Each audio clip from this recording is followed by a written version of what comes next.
नमस्कार, मैं डॉक्टर संजय मौर्य एक बार फिर से आप सभी का advance ortho and physio clinic में स्वागत करता हूं। दोस्तों, आज हम बात करने वाले हैं स्लिप डिस्क के बारे में। अक्सर आप लोगों ने सुना होगा कि ज़्यादातर लेडीज़ों में कमर दर्द बहुत होता है या फिर उनके पैरों में बहुत ज़्यादा दर्द होता है। पीछे पूरा हिप से लेकर के पीछे साइड में पूरा मतलब काफ मसल तक पेन होता रहता है, जो कि उसका कारण होता क्या है, क्यों होता है, कैसे होता है, उसका ट्रीटमेंट कैसे किया जाए, होता है कि नहीं हो पाता है, क्या मेडिसिन से ठीक हो सकती है। ऐसी बहुत सारी चीज़ें होती हैं जो हमें नहीं पता है अभी, और हम बिल्कुल सिर्फ मेडिसिन से उसको ट्रीट करने की कोशिश करते हैं, जिसकी वजह से बहुत लंबा खिंच जाता है, इलाज हो नहीं पाता है। तो आज उसी के बारे में डिस्कस करने वाले हैं कि एक्चुअली स्लिप डिस्क में होता क्या है और क्या उस कंडीशन को ट्रीट किया जा सकता है। अगर ट्रीट होता है तो कैसे ठीक होगा, मतलब किस दवा से ठीक होती है। कोई एलोपैथिक से ठीक होगा, आयुर्वेदिक से होगा, होम्योपैथिक से होगा या फिर किसी और तरीके से होता है, क्योंकि हम बार बार उसका इलाज अलग अलग पद्धतियों से करते रहते हैं और ये इलाज बहुत लंबा चलता है, साल 2 साल 4 साल तक करते रहते हैं, लेकिन कभी भी पेशेंट को आराम नहीं मिलता। क्यों नहीं मिलता है, आज हम उसी के बारे में बात करने वाले हैं कि इस बीमारी में होता क्या है और कैसे होता है। तो शुरू करते हैं। स्लिप डिस्क है क्या, सबसे पहले ये देख लीजिए। जैसे इस तरह का ये मॉडल है जो आप हमारे हाथ में देख रहे हैं, ये हमारी पूरी स्पाइन है, रीढ़ की हड्डी जिसे हम बोलते हैं। ये हमारा सर होता है, ये सर है, ये इतनी हड्डी हमारी गर्दन में होती है और यहाँ से लेकर के यहाँ तक लगभग हमारे पीठ में होती है, और यहाँ से यहाँ तक की ये हमारे बैक साइड में पीछे कमर में होती है, और ये हिप में जाती है लगभग कॉफ से। तो ये हमें देखना है कि हमें प्रॉब्लम कहाँ पे होती है। इस तरह की डिस्क होती है, और हम ये हमारा आगे का पोर्शन है, आगे का साइड फेस हमारा इधर होता है, ये बैक है। तो हम ज़्यादातर आगे की तरफ झुकते हैं, या जब हम कभी लोड उठाते हैं, कोई वजन उठाते हैं, तो वह वजन हमारे हाथों से होते हुए हमारे रीढ़ की हड्डी पर पड़ता है, तो जिसकी वजह से दिक्कत आती है। तो जब हम इस तरीके से आगे की तरफ झुकते हैं तो ये जो छोटी छोटी हड्डियाँ दिखाई दे रही है आपको, इन हड्डियों के बीच में डिस्क होती है, इसी को हम डिस्क कहते हैं। आप क्लियरली देख सकते हैं 2 हड्डियों के बीच में एक डिस्क है, और जो कि काफ़ी सॉफ्ट होती है, मुलायम होती है, और ये काम करती है कुशन की तरह, गद्देदार होती है। जो हम जंप करते हैं या फिर झुकते हैं तो ये हल्की सी सॉफ्ट होने की वजह से हमारी स्पाइन आगे पीछे करती रहती है, और जब हम कूदते हैं, जंप करते हैं, तो ये हमारा लोड लेती है, हमें कोई दिक्कत होने नहीं पाती है। डिस्क का यही काम होता है, उसको आप बचा के रखना। और यह हल्की स्पंजी होती है, दबती है, और बिल्कुल जैसे जेली का बॉल होता है उसी तरीके का ये होता है। तो ये डिस्क, ये तो यही हो डिस्क हमारी, और यही डिस्क में प्रॉब्लम होती है जब हम स्लिप डिस्क करते हैं। ये अक्सर हम डॉक्टर के पास जाते हैं, जब एमआरआई वगैरह होता है, उसमें पता चलता है कि स्लिप डिस्क हो गया है। तो अब स्लिप डिस्क में हो गया है, स्लिप डिस्क की कई सारी कंडीशन होती हैं, और हर पेशेंट की सीवियरिटी अलग अलग होती है। किसी का बहुत कम होता है, किसी का ज़्यादा होता है, कोई उससे बहुत ज़्यादा होता है, किसी को हल्का सा केवल कमर में दर्द होता है, किसी को कमर से नीचे जाके हिप में भी दर्द होता है, किसी को जांघ में पीछे होता है, और नीचे मसल टांगों में, काफ मसल में पीछे होता है, पिंडलियों में दर्द, एड़ी तक दर्द जाता है। तो हर पेशेंट की अलग अलग सीवियरिटी होती है, अलग अलग कंडीशन होती है।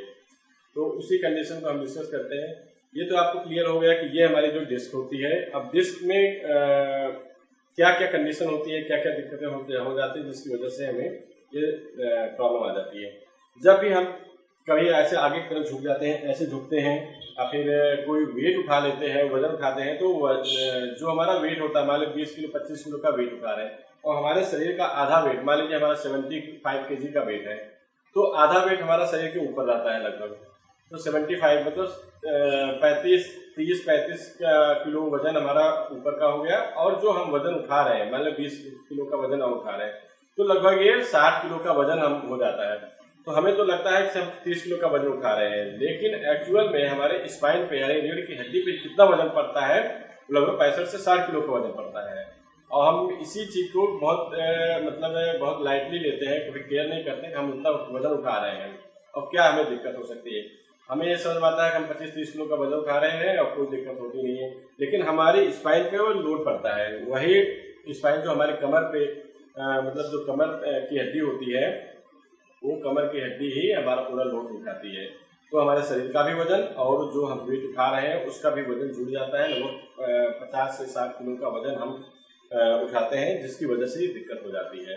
और कभी कभी बाइक पे हम ड्राइव चला रहे हैं, गाड़ी चला रहे हैं, तो कभी ब्रेकर आ जाता है या फिर गड्ढे में गाड़ी चली जाती है, बहुत तेज से स्पाइन दब जाती है। तो ये पूरा हमारे शरीर का वजन, अगर आपका वेट ज़्यादा है, ओवर वेट है, तो आपको भी इस तरह का स्लिप डिस्क होने का चांस बहुत ज़्यादा बढ़ जाता है। क्योंकि ये शरीर का पूरा वजन, मान लीजिए इस डिस्क पे पड़ रहा है, पूरे शरीर का वजन हमारे डिस्क पे पड़ रहा है। जब कभी ब्रेकर पड़ता है, गाड़ी से हम चल रहे हैं, तो अचानक पूरा वजन हमारा से ऐसे जंप कर जाता है और इस डिस्क पे ही लोड पड़ता है। ये सारे डिस्क क्योंकि होते हैं जेली की तरह की, जब ऊपर से लोड पड़ता है तो सारे डिस्क फैल जाती है, और जब फैल जाती है तो कभी कभी वो धीरे धीरे फैलने से वो डिस्क धीरे धीरे बाहर निकल जाती है, बड़ी हो जाती है, जिसकी वजह से फिर हमें वो नर्व कंप्रेशन करने लगती है। तो ये होता है कि डिस्क। अब डिस्क दिक्कत क्या करती है? एक्चुअली रीढ़ के पीछे ये हमारा स्पाइनल कॉर्ड आता है। यहाँ पे आप देख सकते हैं कि ये जो पीछे पीछे आप देख रहे हैं, स्पाइनल कॉर्ड मतलब जो ब्रेन से सारा हमारा कनेक्ट रहता है, हमारा पूरा शरीर, जो हमारे दिमाग से जितनी भी नसें निकल रही हैं, तो सारे स्पाइनल कॉर्ड के अंदर इसी के अंदर से स्पाइनल कॉर्ड हमारा आता रहता है। बीच में एक होल होता है, जगह होती है, और उसी के अंदर से ही स्पाइनल कॉर्ड आता है। उसी स्पाइनल कॉर्ड से दोनों साइड में इस तरह की नसें निकलती हैं। इधर से नस निकलेगी तो इधर जाएगी और उधर की वाली इस साइड। पूरा कंट्रोल इसी नसों के द्वारा ही होता है।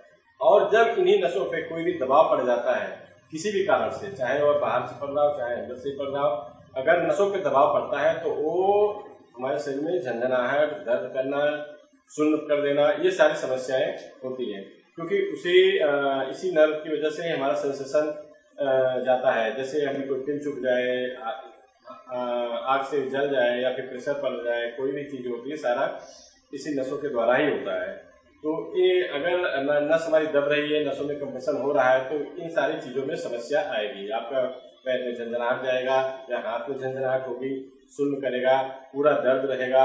और ज़्यादा अगर बहुत ज़्यादा कंप्रेशन हो रहा है तो पूरा आपका पैर पीछे के साइड से एड़ी से लेकर के हिप तक का इतना टाइट हो जाता है कि कभी कभी आपको चलने में भी बहुत ज़्यादा दिक्कत हो जाती है। तो अब देखते हैं कि एक्चुअल में स्लिप डिस्क जो हमारे कमर में होता है उसकी वजह से क्या क्या दिक्कतें आती हैं। जैसे आप ऊपर देख रहे हैं, जो ये डिस्क है, आप देखिए जिस तरह ये डिस्क है, तो यहाँ से ये नसें निकल रही हैं चारों तरफ से, उसी तरीके से, और इसका सबका नाम रखा गया है L5, L4, L3, L2, L1। तो लगभग इतनी हमारे कमर में होती है पास। अब ये नसें हैं, अब इसमें से जो 3 नसें होती हैं L4, L5, वहाँ पे आप देख सकते हैं L4, L5, S1, S2, S3, ये 5 नसें आपस में मिल जाती हैं। मिलने के बाद आप यहाँ देख सकते हैं, ये जो बनती है, यहाँ जुड़ने के बाद ये सिएटिक नर्व बनाती है। इसी को कहते हैं सिएटिक नर्व यानी साइटिका। जब ये अगर ऊपर कहीं भी नर्व कंप्रेशन हो रहा है, कहीं भी दबाव पड़ रही है, तो जाकर के ये नर्व जहाँ भी जाएगी, जहाँ तक पैर तक जाती है, सब में आपका दर्द होता है। आप इसमें यहाँ देखिए कि अक्सर पेशेंट कंप्लेन करता है हमारे हिप में यहाँ पे दर्द होता है। कमर में जहाँ पे डिस्क दिक्कत हुई थी, स्लिप हुई रहती है, जहाँ पे डिस्क पटी रहती है, वहाँ पे तो दर्द करता ही है, साथ में साथ आपको यहाँ पे दर्द भी होगा, फिर नीचे भी होता है। तो ज़्यादातर उसका मेन जो साइट है, जो सबसे फेमस जगह होता है साइट का दर्द होना, कमर में होता है, यहाँ पे हिप पे नीचे की तरफ।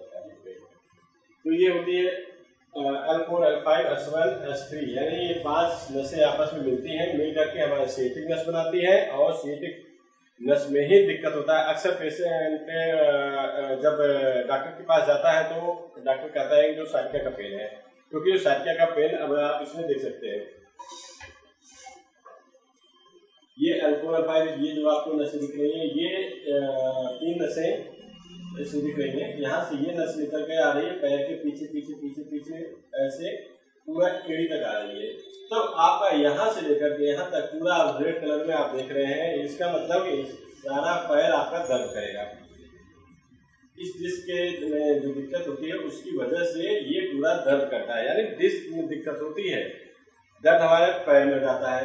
अक्सर ये कंफ्यूजन होता है, हम जब भी पेशेंट मतलब कोई भी पेशेंट जब डॉक्टर के पास जाता है तो अक्सर ये कहता है कि हमारा पैर में दर्द हो रहा है।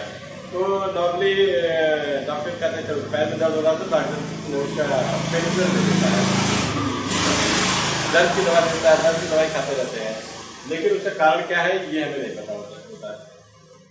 और हम ये कहते हैं कि अगर जैसे आपके पैरों में ऐसे दर्द हो रहा है, कमर में दर्द हो रहा है, अगर आपने 1 हफ्ता 10 दिन 15 दिन 1 महीना दवाई खा लिया, पेन किलर खा लिया, अगर नहीं ठीक हो रहा है तो आपको उस पर फिर से ज़्यादा समय नहीं लेना चाहिए। ज़्यादा आप अगर पेन किलर खाते गए पेन किलर से तो आपका लीवर किडनी भी खराब होगा और उससे दर्द में कोई राहत मिलेगी नहीं। जब तक दर्द की दवाई खाते रहेंगे, आराम रहेगा, उसके बाद फिर वही कंडीशन हो जाएगी। तो हम समझ लेते हैं कि ये देखिए यहाँ पे सिएटिक नस है। सिएटिक नस यही आपके हिप के पीछे जांघ में पीछे से यहाँ काम मसल के पीछे है। अक्सर ये 4 ऐसी जगह होती है जहाँ पे आपका दर्द होता है। एक तो कमर में दर्द होगा जहाँ पे आपका डिस्क में प्रॉब्लम हुई है वहाँ पे, क्योंकि डिस्क में प्रॉब्लम होती है, मैं बता रहा हूँ डिस्क में क्या क्या प्रॉब्लम होती है। डिस्क जहाँ प्रॉब्लम होती है वहाँ सूजन आती है, स्वेलिंग होगी, गर्म रहेगा, वहाँ पे दर्द करेगा, इन्फ्लामेशन होता है। इन्फ्लामेशन की वजह से ये सारी चीज़ें वहाँ पे होती है जहाँ पे डिस्क में गड़बड़ी हुई है। तो सबसे पहले कमर में दर्द करेगा, कमर और कंप्रेशन होगा, अगर नस में और ज़्यादा दब रही है तब वो दर्द आगे बढ़ेगा। आगे आता है हिप में, तो क्योंकि हिप में इसलिए दर्द करता है क्योंकि जब हम नीचे बैठते हैं कहीं पे तो यहाँ पे नस हमें दबी रहती है हमेशा। नस जब दब जाती है तो नस को ये लगता है कि यहीं पे ही कारण है, इसीलिए वहीं पे दर्द करता है, क्योंकि उसको ये नहीं पता है कंप्रेशन ऊपर से हो रहा है। नस को में ऐसे सेंसरी आर्गन होते हैं, नसों में सेंसरी जो सेंस करके ले जा रहे हो, प्रेशर को वो सेंस करता है, क्योंकि जब हम बैठते हैं तो हमारे हिप पे प्रेशर पड़ता है, तो प्रेशर जहाँ पड़ता है तो नस को लगती है कि यहीं इसी की वजह से ही दर्द हो रहा है, इसलिए वहीं पे ही इन्फ्लेमेशन शुरू कर देता है और वहाँ पे दर्द शुरू हो जाता है। तो हम इलाज तब कहाँ करना शुरू कर देते हैं, अपने हिप पे। तो हम केवल हिप का ही इलाज करते हैं, हिप में पेन हो रहा है, इसके दर्द की दवाई खा के वहाँ पे बहुत वहाँ पे ऑइंटमेंट लगाते हैं ताकि हिप में दर्द ना हो, क्योंकि दर्द यहाँ पे हो रहा है इसलिए हम यहीं का ट्रीटमेंट करते हैं। और फिर कभी कभी जांघ में नीचे पीछे के साइड में यहाँ पे भी दर्द होता है और यही नस पीछे आ रही है क्योंकि यहाँ पे मांस ज्यादा होता है, मसल्स के बीच में सैटिक नस होती है, मसल के बीच में कंप्रेशन ज्यादा पड़ता है, इसलिए वहाँ की मांसपेशियां भी दर्द करने लगती है, नस भी दर्द करती है। अब उसके नीचे अगर आ जाते हैं यहाँ पे काफ मसल, यानी जो पिंडली होती है हमारे पीछे के साइड में, घुटने के नीचे थोड़ा सा जाएंगे पीछे के साइड में जहाँ सबसे मोटा होता है, क्योंकि उसके बीच में नस होती है और वहाँ पे मसल ज्यादा होती है और प्रेशर भी बहुत ज्यादा पड़ता है, इसलिए काफ मसल भी दर्द करने लगती है। तो ऐसी 4 ऐसी जगह है, अगर आप में भी ऐसी 4 जगहों में दर्द होता है अक्सर, तो आप समझ जाइए कि आपको कोई और दर्द नहीं है, ये सिर्फ डिस्क की दर्द है और कोई नहीं। एक कमर में दर्द होगा, हिप में दर्द होगा और ये जांघ के पीछे दर्द होता है और पिंडली में दर्द होता है, ये पूरा। और कभी कभी ये पूरा पैर में दर्द होता है। उसके साथ ही दर्द के अलावा भी कुछ और सिम्टम्स भी होते हैं, जैसे थोड़ा झंझनाहट भी रहेगा, सुन्नपन भी, अगर कंप्रेशन और ज्यादा होगा तो सुन्न भी कर देगा, आपके पैरों से चप्पल निकल जाएगी, पता भी नहीं चलता है। बहुत सारे ऐसे पेशेंट कंप्लेंट करते हैं कि वो चलते चलते आ रहे थे, उनके पैर से चप्पल निकल जाता है, गिर जाता है, तो ये भी एक कॉमन सिम्टम्स है। और ये सिम्टम्स होता है तब जब कंप्रेशन बहुत ज़्यादा नस में हो तब होता है, और कंप्रेशन अगर कम है तो सिर्फ दर्द होता है, दर्द और झंझनाहट महसूस होती रहेगी, या नसों के अंदर पैरों में ऐसे लगेगा कुछ अंदर चीज जैसा रेंग रहा है अंदर। तो इस तरह के सिम्टम्स आपको हमेशा महसूस होते रहते हैं। अब हम बात करते हैं कि जो डिस्क होती है, डिस्क में ऐसी कौन कौन सी स्टेजें होती हैं, क्या क्या होता है जिसकी वजह से दिक्कत होती है। जैसे ये होता है डिस्क है, अब डिस्क का अगर हम ऊपर से देखते हैं तो डिस्क हमारी इस तरह गोली सी दिखती है, ये, और ये जो बाहर आप पिंक कलर का देख रहे हैं ये हार्ड होता है, ठीक है, ये हार्ड होता है और इसके अंदर एक जेली टाइप का पदार्थ बना होता है, बिल्कुल सॉफ्ट सा मुलायम सा होता है काफी। ये भी हार्ड, इतना ज्यादा हार्ड नहीं होता है, वैसे स्पंजी होता है, मुलायम ये भी होता है, लेकिन इसकी अपेक्षा ये हार्ड होता है। इसी के अंदर ये जेली भरी होती है, बिल्कुल राउंड शेप में होता है, ये डिस्क नॉर्मल डिस्क रहती है वैसे होती है। लेकिन जब हम अगर हमें कोई दिक्कत होती है, हम बहुत ज्यादा झुक जाते हैं, बहुत झटका चोट लग जाती है, झटके से चोट लग जाती है, एक्सीडेंट हो जाता है, या फिर कोई हैवी वेट उठा लेते हैं, तब हमारे डिस्क में कभी कभी हल्का सा यहाँ पे बल्ज आ जाता है, छोटा सा।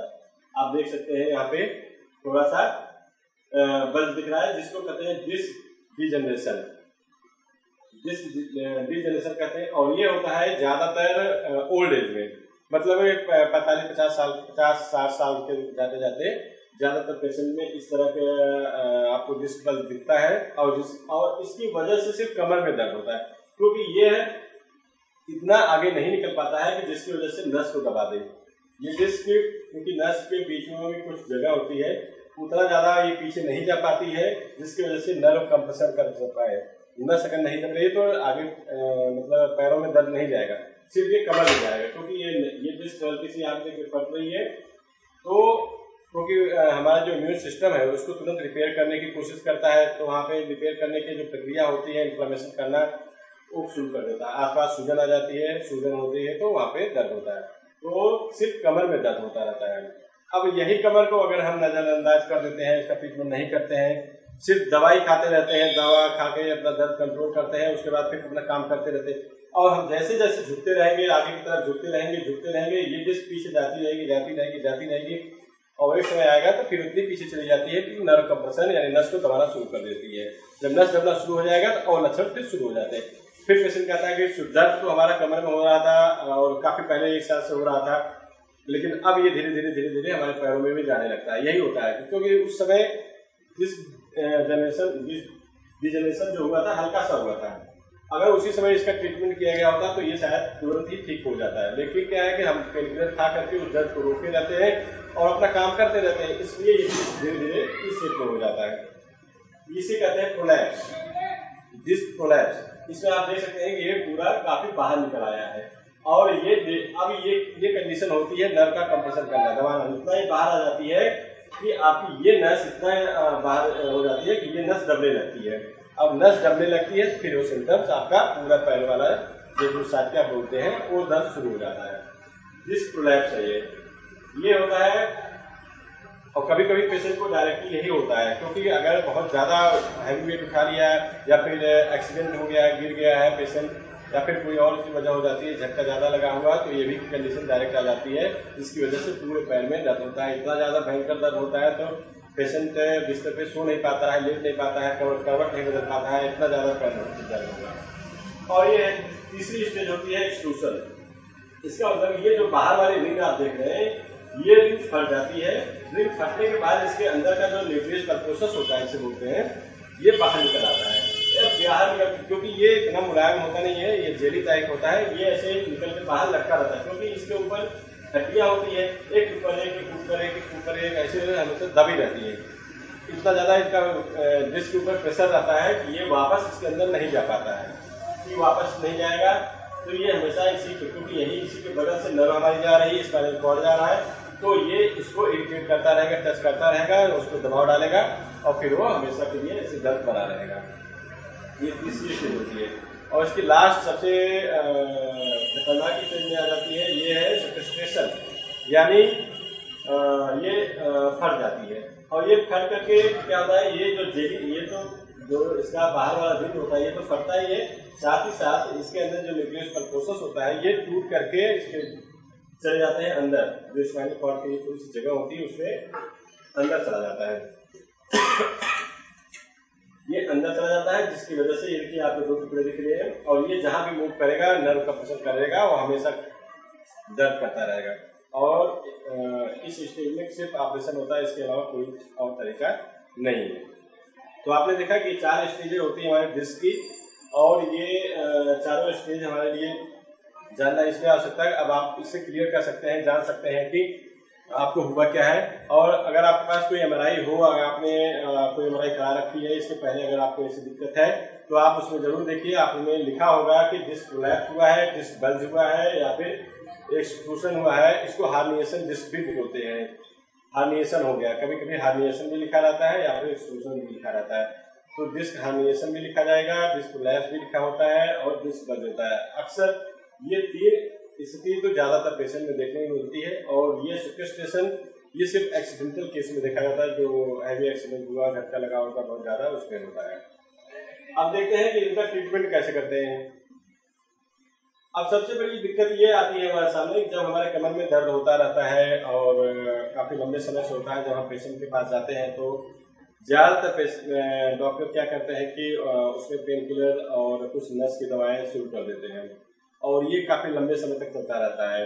नस की दवाएं और पेन किलर खाते खाते दर्द तो आराम रहता है, लेकिन ये स्थितियाँ कभी भी ठीक नहीं होती हैं। अब आप सोच सकते हैं क्या कोई कभी ऐसी भी स्थिति बन सकती है, क्या कोई ऐसी दवाई हो सकती है कि जो इसको अंदर कर देगा या इसको रिपेयर करके इसको अंदर खेल देगा, या कोई ऐसी दवाई होगी आएगा कहेगा ये चलो अंदर सब कोई हम इसको ठीक कर रहे हैं, ऐसा हो सकता है? कभी नहीं होगा।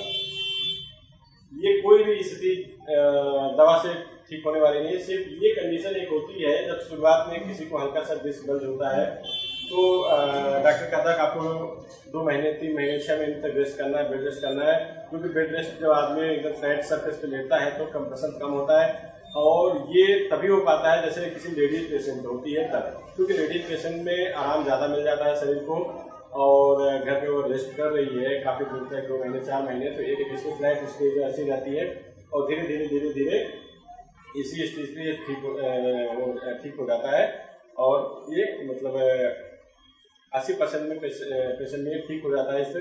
लेकिन क्या है कि ये स्थिति ऐसे ही रह जाती है, ठीक कर सकते हैं, दर्द तो नहीं होगा लेकिन ये जो स्थिति हुई फटी हुई है ये ऐसे ही रहेगी, बस आपको दर्द नहीं करेगा। लेकिन जब कभी आप झुकना शुरू कर देंगे 6 महीने बाद आपको आराम लगेगा, फिर उसके बाद लगता है पेशेंट को हमको ठीक हो गया, हमारा दर्द नहीं हो रहा है, उसके बाद फिर से वो अपना काम शुरू कर देता है, फिर झुकना काम शुरू करता है, इसके बाद फिर वही स्थिति आ जाती है, फिर ये डिस्क धीरे धीरे बाहर निकल आएगी, ये स्थिति बन जाएगी, फिर से दर्द शुरू हो जाएगा।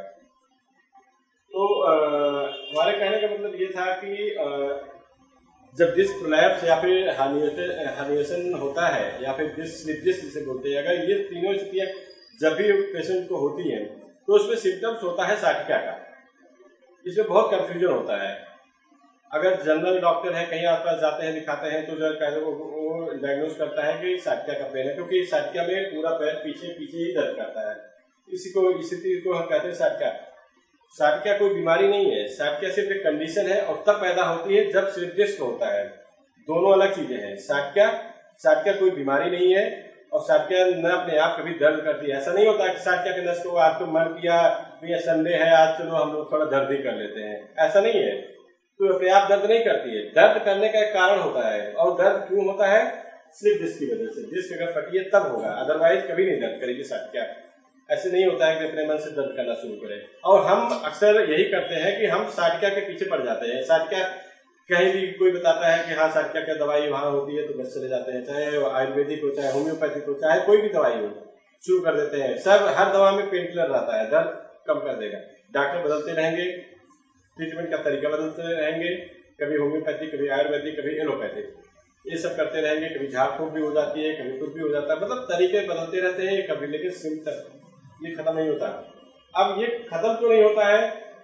क्योंकि हर विधि में हर प्रकार, चाहे एलोपैथिक चाहे होम्योपैथिक चाहे आयुर्वेदिक हो, हम हमेशा इस दर्द का इलाज कर रहे हैं, न कि हम डिस्क का। अपने डिस्क का इलाज कभी नहीं करते, हम हमेशा इलाज कर रहे हैं सिम्टम्स का, जो डिस्क के फटने की वजह से हुआ है।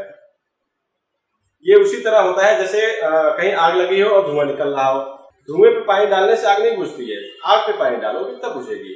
तो इसी तरीके का अगर हम साइटिका का इलाज कर रहे हैं मतलब हम धुएं पे पानी डाल रहे हैं, धुएं पे पानी डालने से वो कभी ठीक नहीं, आग नहीं बुझती है। तो उसी तरह का आप साइटिका का इलाज चाहे 1 साल 2 साल 5 साल 10 साल करते रहिए, कभी नहीं ठीक होने वाला, कभी भी नहीं। दर्द बढ़ता रहेगा, पूरी लाइफ आपकी इसी में गुजर जाएगी, कमर झुक जाएगा, बेंड हो जाएगी पूरी स्पाइन आपकी और पूरी लाइफ खराब हो जाएगी। इसके लिए हम नहीं कहते हैं आप साइटिका का ट्रीटमेंट करिए, आपको ट्रीटमेंट करना है डिस्क का, स्लिप डिस्क का।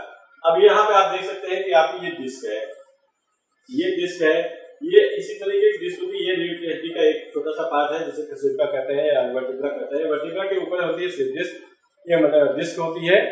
और ये डिस्क होती है, आप देखते हैं पूरे चारों तरफ एक रिंग बना हुआ है और उसके अंदर एक ये लिक्विड टाइप का भरा होता है।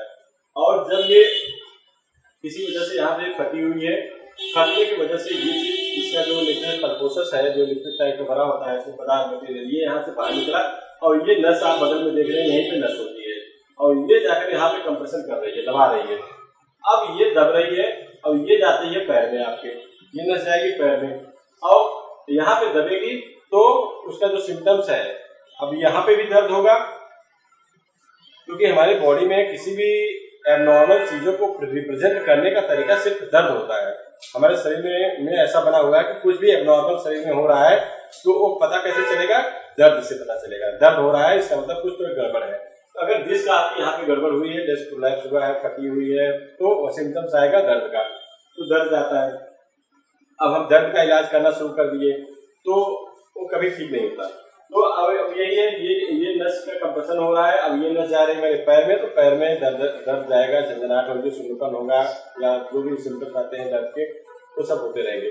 तो हम दर्द का इलाज न करके, और अभी अब आप कुछ सोच सकते हैं कि डिस्क यहाँ फटी हुई है और ये बाहर निकला हुआ, यहाँ पे नस दब रही है, तो क्या कोई ऐसी दवाई आएगी? क्योंकि इसके ऊपर भी डिस्क रहती है, इसके प्रेशर पड़ा नहीं, इतने ऊपर रखी नहीं रहती, सबके ऊपर एक ऐसे ही डिस्क रहती है और प्रेशर पड़ा है बहुत ज्यादा, जैसे बॉल के ऊपर एक ऊपर रख करके दबाया होता है, तो ये अपने आप से अंदर नहीं जाती है। अब ऐसी कोई दवाई ये भी नहीं करेगी कि इसको अंदर कर देगी, यहाँ पे इसको रिपेयर कर देगी, नस खुल जाएगी। सिर्फ ऑपरेशन के अलावा कोई भी ट्रीटमेंट नहीं है। चाहे आप कुछ भी कर लीजिए, 1 साल 2 साल 5 साल 10 साल इलाज करा लीजिए, कभी भी ठीक नहीं होने वाला किसी मेडिसिन। सिर्फ अगर इलाज होता है सिर्फ 2 तरीके से, एक फिजियोथेरेपी से या फिर आपका ऑपरेशन से। ऑपरेशन किया जाता है, ये जो मटेरियल बाहर निकला हुआ है इसको ऑपरेट करके निकाल दिया जाता है यहाँ पे, या फिर लैमिनेक्टोमी किया जाता है। इसकी पीछे की जो प्रक्रिया होती है लैमिनेक्टोमी, लैमिना काट के निकाल दिया जाता है, कंप्रेशन कम हो जाता है, दर्द खत्म हो जाता है। ये 2-3 प्रोसेस ऐसे होते हैं जिसमें किया जाता है। ये मेडिकल टर्म्स है। ऑपरेशन आप जनरल भाषा में समझिए कि बस ऑपरेशन के अलावा और दवा, मतलब ऑपरेशन के अलावा और इसका ट्रीटमेंट नहीं हो सकता है। और इसका इलाज करने के लिए जो आजकल की नई तरीका है, जो फिजियोथेरेपी में बहुत ही अच्छा इसका रिजल्ट आता है, बहुत ही सकारात्मक परिणाम आता है, क्योंकि जो टेक्निक्स और तरीके यूज किए जाते हैं फिजियोथेरेपी में और कहीं नहीं यूज किया जाता है, किसी भी तरीके से नहीं यूज कर सकता कोई और, सिर्फ एक अच्छा फिजियोथेरेपिस्ट होगा अगर, तो वो आपके इस प्रक्रिया को मतलब इस दर्द को हमेशा के लिए ठीक कर देता है। वो होता क्या है, जो प्रोसेस होता है, अब आप इसमें आप देख सकते हैं, यहाँ पे आपके मतलब हड्डियाँ दिख रही है, ये सारे वर्टिब्री है, किसी की जस्ट बगल में आपका स्पाइनल कॉर्ड जा रहा है। अगर आप देख रहे हैं यहाँ पे ये डिस्क है और ये व्हाइट स्पेस जो सेरेब्रल स्पाइनल फ्लूइड बोलते हैं शीर्षक, ये व्हाइट वाला, और ये है आपकी नस आ रही है ऊपर से स्पाइनल कॉर्ड। तो यहाँ तक तो सही है, लेकिन इसमें आप देख रहे हैं कि ये जो ब्लैक वाला पोर्शन है थोड़ा सा बाहर चला गया है, तो बाहर जाने के बाद ये इसको कंप्रेशन डाल रहा है। ऐसे ही एमआरआई में आपकी भी आई होगी, अगर आपके पास एमआरआई है तो आप जरूर देखिएगा उसको। इसी तरीके से ये ब्लैक वाला पोर्शन, क्योंकि ये डिस्क है, डिस्क हमेशा ब्लैक में दिखती है उसमें एमआरआई में। अब ये बाहर निकल गया है, यही पे होती है हमारी स्पाइनल कॉर्ड, अगर यहाँ पे कंप्रेशन करेंगे तो दर्द जाएगा। इसमें तो कम है, इस वाली डिस्क में आप ज्यादा देखिए, यहाँ पे ये ब्लैक पोर्शन कितना ज्यादा अंदर चला गया है, और जिसकी वजह से यहाँ पे जो नस होगी वो दबाव डाल रही है इस पे, और ये पैरों में पूरा झंझनाहट, सुनपन, दर्द, भयंकर दर्द होगा इसमें, इस कंडीशन में, इसमें और इसमें। आप इसमें ये इस समय जो भी पेशेंट की होगी उसको काफी दर्द होगा, क्योंकि ये जो डिस्क बहुत ज्यादा बाहर चली गई है। ये तीन डिस्क में आपको दिक्कत है, ऊपर डिस्क नहीं है, लेकिन ये 3 डिस्क में ज्यादा दिक्कत है, जिसकी वजह से उसको भयंकर पेन होगा। तो इस तरीके से अब आप समझ गए होंगे कि स्लिप डिस्क क्या होती है, कैसे होती है, क्या क्या स्टेजेस होती है, कैसे इसका ट्रीटमेंट हो सकता है, नहीं हो सकता है। मैं ये मतलब क्लियरली कह रहा हूँ कि अगर आपके पास पड़ोस में कहीं भी कोई भी पेशेंट हो इस तरह के कमर दर्द, साथ का या फिर पैरों के दर्द से परेशान है, तो आप उसको डायरेक्टली मना कर सकते हैं कि दवा से इलाज न कराएं, क्योंकि दवाई से ठीक होने वाली बीमारी नहीं है। चाहे अपना समय बर्बाद करेंगे, पैसा बर्बाद कर डालेंगे, भाग दौड़ करेंगे इस हॉस्पिटल से उस हॉस्पिटल, कितना भी आप परेशान हो जाइए, कभी भी इस कंडीशन को ठीक दवाई से नहीं की जा सकती है। आपको इससे अगर छुटकारा पाना है तो सबसे बढ़िया तरीका होता है कि बेस्ट फिजियोथेरेपिस्ट के पास जाएं, अच्छे अपने एरिया में जो सबसे अच्छा फिजियोथेरेपिस्ट हो, जो अच्छे से आपको समझा सके, सब कर सके, वहाँ पे जाए। नहीं तो advance ortho and physio clinic आपके लिए सदैव खुला हुआ है, कभी भी आप यहाँ पे आए। यहाँ पे इसका बहुत ही अच्छे से केयर किया जाता है, बहुत अच्छे से ट्रीटमेंट किया जाता है, और हमारे लगभग यहाँ पे इस समय प्रेजेंट टाइम में करीब 6-7 पेशेंट का सीरियस का ट्रीटमेंट हमारे यहाँ चल रहा है, जो कि 2-3 पेशेंट अभी तो जा चुके प्रेजेंट टाइम में ठीक हो गए और 3-4 का लगभग 80 से 90% तक दर्द खत्म हो चुका है, बस ट्रीटमेंट चल रहा है। तो अगर आप अभी इस तरीके से किसी भी मतलब समस्या से, इस तरीके की समस्या से परेशान हैं और आपके पास पड़ोस में या दोस्तों में नाते रिश्तेदार में किसी भी जगह पे आपको इस तरह का पेशेंट दिखे तो आप उनको सजेस्ट करें कि फिजियोथेरेपी कराएं। भले समय ज़्यादा लगता है, समय ये कह सकते हैं ज़्यादा नहीं लगता है। जिस तरीके से पेशेंट हमारे पास जो पेशेंट अभी तक आते हैं, कोई कहता है 4 साल से, कोई 5 साल से, कोई 10 साल से इलाज करा रहा है, कोई 3 साल से, कोई 2 साल से। उसकी अपेक्षा अगर आप देखेंगे तो अगर एक अच्छे फिजियोथेरेपिस्ट के पास जाएंगे तो 1 महीने से 2 महीने के अंदर ही ये स्लिप डिस्क पूरी तरह 100% ठीक हो जाता है। जहाँ 5 साल से इलाज कराने नहीं ठीक हुआ है, 2 महीने में अगर इसके इलाज से ठीक हो जाए तो बहुत कम समय लगा। इससे ज़्यादा इस वीडियो में नहीं, नेक्स्ट वीडियो हम साटिका पर बनाएंगे। साटिका क्या है? एक्चुअली साटिका को ज़्यादातर लोग एक बीमारी के रूप में देखते हैं कि साटिका हो गई है, ठीक नहीं होगा, हमेशा ऐसे रहना पड़ेगा, दर्द हमेशा रहेगा। बहुत सारे पेशेंट मायूस हो चुके रहते हैं कि वो सोचते हैं अब साटिका ठीक ही नहीं होगा, क्योंकि वो साटिका का इलाज करा रहे थे। तो साटिका स्लिप डिस्क में डिफरेंशिएशन क्या होता है, कैसे होता है, नेक्स्ट वीडियो में बताएंगे। साटिका का ट्रीटमेंट हो सकता है, नहीं हो सकता है, कैसे होगा, कैसे नहीं होगा, और इलाज हमें किस चीज़ का कराना है, साटिका का कराएं कि स्लिप डिस्क का कराएं, तो कैसे ठीक होगा। तो इसके लिए चैनल को सब्सक्राइब कर लें। और नेक्स्ट वीडियो साटिका की कब आएगी अभी तो नहीं बता सकते, लेकिन जैसे ही अपलोड होगी चैनल पे आपको उसका नोटिफिकेशन मिल जाए, इसलिए बेल आइकन को जरूर प्रेस करें और ज़्यादा से ज़्यादा लोगों को शेयर करें जो आपसे जुड़े हुए हैं, आपके परिवार में, आपके ग्रुप में हो लोगों को, क्योंकि ज़्यादा से ज़्यादा लोगों तक पहुँचेगा तो ज़्यादा से ज़्यादा लोग उसका फ़ायदा उठा पाएंगे और आपका एक शेयर किसी की ज़िंदगी को बदल सकता है। नमस्कार।